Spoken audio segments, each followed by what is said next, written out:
Okay, pass the microphone 2 rows back to you. There's a gentleman's waiting there. Is there another microphone in circulation at all? Because I can't. I think it might be quicker if you just stand up and shout. You know what? It's true. Yeah, good, excellent.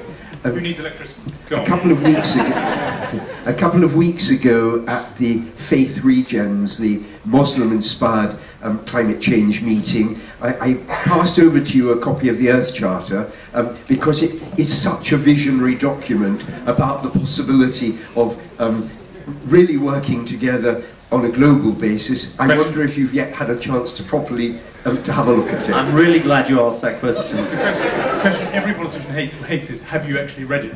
The Earth Charter, I'm sorry I haven't yet read it, but I will, I promise. Thanks.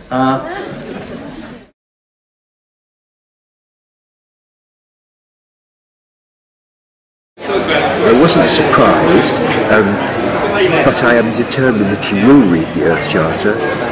Which are the three key parties? The Greens have got to be one of them, so I'm not quite sure which out of the other three I drop out, but anyway, I'll leave it like, yeah. But they will all take it on, yeah.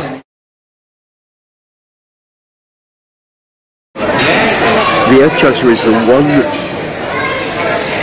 recognised document that has come out of a huge process involving hundreds of organisations and thousands of people worldwide, which puts sustainability in the environment into a human rights and justice context. So I think it's tremendously important, particularly for the Labour Party.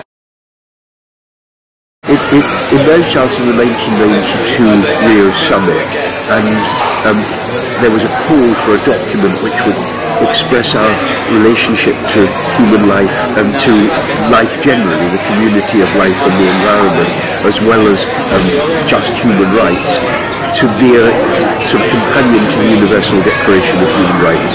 And Maurice Strong in Canada and Mikhail Gorbachev both picked it up. Maurice Strong was the chairman of the Rio summit, and they both started working independently, and they were brought together in the Netherlands by a friend of mine, and the Queen in the Netherlands invited him to the palace, and that's how it all got started. And it came out in 2000 under UNESCO. Realistically,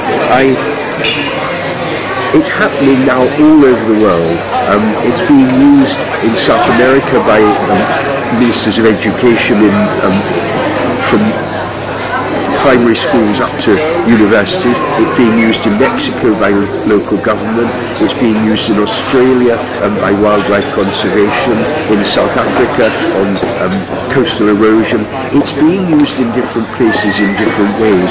I think it brings together so many different strands that are important that I think it can bring about changes. I was with the Lord Mayor of Oxford yesterday talking about what it could do for Oxford.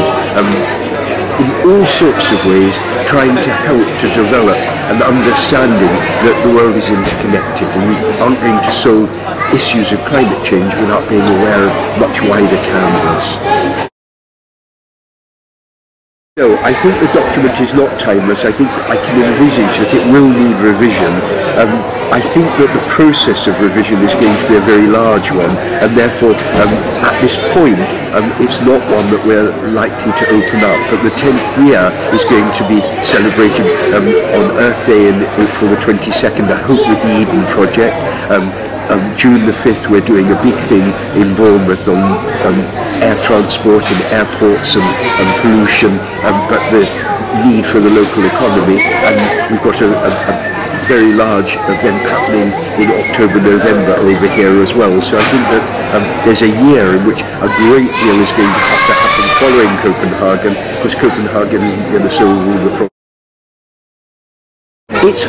People recognise that we're now living in a time of almost catastrophe. So many elements are in question, whether it's resources, population, whether it's climate change or financial crises, and they are all interconnected. And it's from that perspective that the Earth Charter helps to give a message of hope.